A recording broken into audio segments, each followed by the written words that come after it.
बहुत ही महत्वपूर्ण विषय है और सभी साधक बहुत ध्यान से सुनेंगे। देखिए, भगवान का नाम जप इसलिए बहुत ही आवश्यक है कि हम अनंत काल से जो विषयों में भटक रहे हैं, जैसे हमारी बुद्धि में ये बैठा हुआ है, अभी आप विचार करके भी देखें तो यही बैठा हुआ है कि बाहर से हमें सुख मिल सकता है। ऐसे ही हमारी भीतर सोच बैठी हुई होती है। तभी आप देखेंगे कि विषय में सुख नहीं। जब हम विषय को भोगते हैं तो उसमें सुख नहीं है, लेकिन उसकी स्मृति, उसका चिंतन और बार बार उस चिंतन के प्रभाव में आकर और फिर हम उन विषयों में ही सुख भोगने लगते, क्योंकि जो विषय भोग की तृष्णा होती है वही जीव को जलाती रहती है।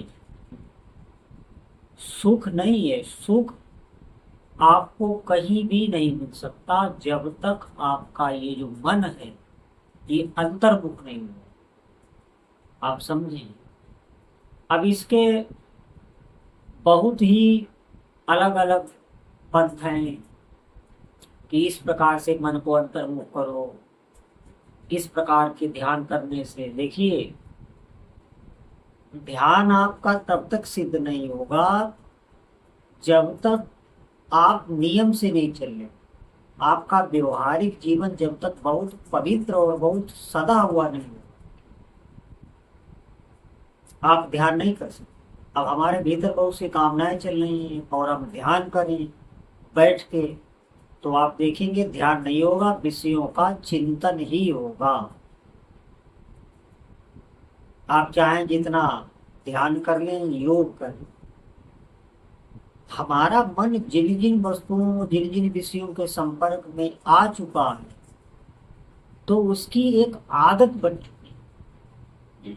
वहां से हटना उसका बहुत मुश्किल है जब तक उसके पास आध्यात्मिक बल नहीं होगा, जिसे विवेक कहते हैं। समझे इस बात।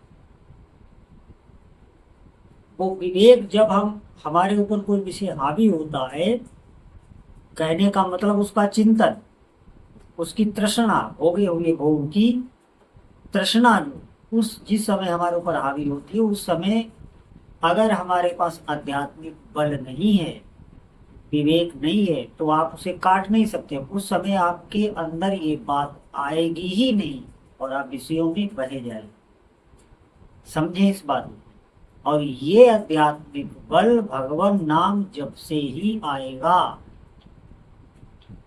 आपका मन चाहे जितना भी सही हो, चाहे जहां भी जाए, आप उसे जाने दें, आप नाम को पकड़े। आप समझे।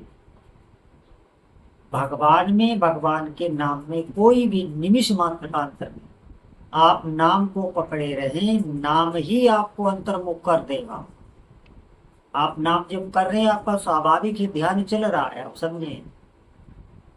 क्योंकि नाम जब से आप देखेंगे मन शांत होने लगता, और ज्यों ही मन शांत हुआ तो इंद्रियों को एक विराम अवस्था लग जाती है, एक शांति मिलने लगती है।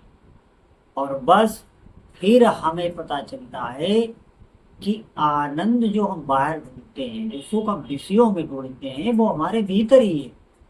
प्रारंभ में ही साधक को कहीं कहीं पता लगने लगता है, लेकिन अब वही बात है कि हम नाम जप पर ही शंका करने लगते। आप विषयों को जीत नहीं सकते और इस संसार में आपको सुख मिल नहीं सकता, चाहे आप जो भी उपाय कर लें। पूरे संसारिक भोग यहाँ से लेकर ब्रह्मलोक तक के भोग आपके सामने इकट्ठे कर दिए जाएं तो आखिर में आपको दुखी होकर ही यहाँ से जाना पड़ेगा।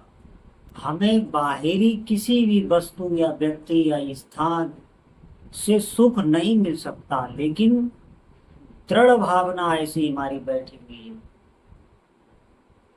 आप देखेंगे जब इसी जीवन में ऐसे अभ्यास बन जाते हैं जिनको छोड़ना बहुत ही मुश्किल हो जाता है, हमेशा आपको बार बार उसमें सुख नहीं होगा, जलन होगी, लेकिन आपको उस तृष्णा के माध्यम से उसका जो चिंतन होता कि आपको सुख का आभास हुआ, इसमें सुख है, ऐसा चिंतन होता है।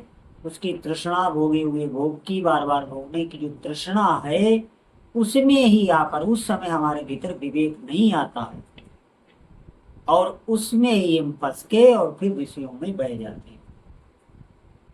इसे कोई भी मैं सुखी नहीं कर सकता। इसके पीछे एक ही कारण है कि हमारे भीतर जो परमात्मा तत्व बैठा हुआ है, उसी का हमें आनंद मिल जाता है। जब हमारा मन एकाग्र होता है तो एकाग्र होने के कारण मन साम्य अवस्था में आ जाता है, तो हमारे ही भीतर जो आनंद स्वरूप से भगवान बैठे हुए हैं, उनका प्रतिबिंब आभास मात्र विषयों में हमें अनुभव हो जाता है। ये होता है, बाहर से आपको कुछ नहीं मिलता।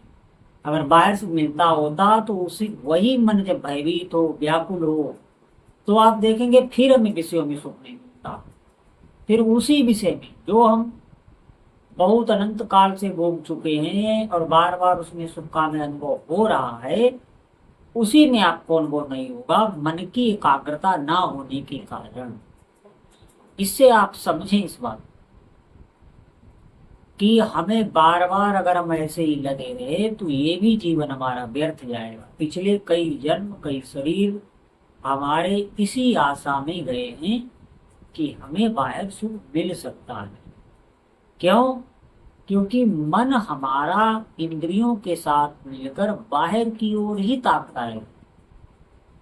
हमारी जो भी ऊर्जा भीतर आनंद की है, उसका हमें निमिष भी अंतर अनुभव नहीं हो पाता, क्योंकि मन बहिर्मुख रहता है। तो प्राण शक्ति हमारी बिल्कुल डिसबैलेंस हो जाती है, क्योंकि मन का बाहर होने से हमारी श्वसन क्रिया पर उसका प्रभाव पड़ता है, उसका प्रभाव हमारे पूरे शरीर पर पड़ता है।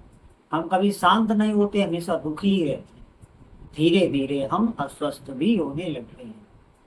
आप इस बात को समझेंगे, और जब आपका मन अंतर्मुख होगा तो आप शांत होंगे। इसका सबसे बड़ा उदाहरण है कि जब हम नींद में होते हैं तो कितनी भी हमारे भीतर थकान हो, कितना भी हम इधर उधर से थके हों, चाहे जैसी भी क्रिया करके हम आए हों, और हम नींद लेने के बाद पूर्ण स्वस्थ हो जाए।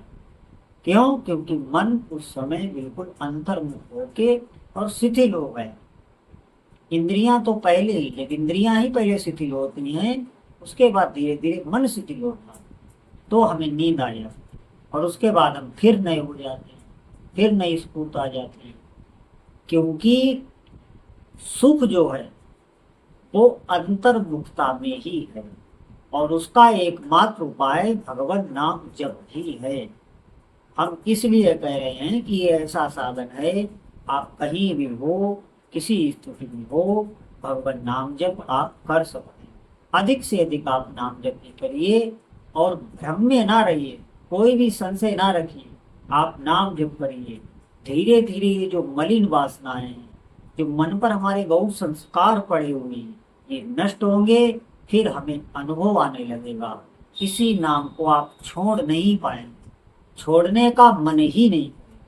तो जितने भी साधक हैं, आज से ही अधिक से अधिक भगवत नाम जप करें। बोलो जय जय श्री सीताराम।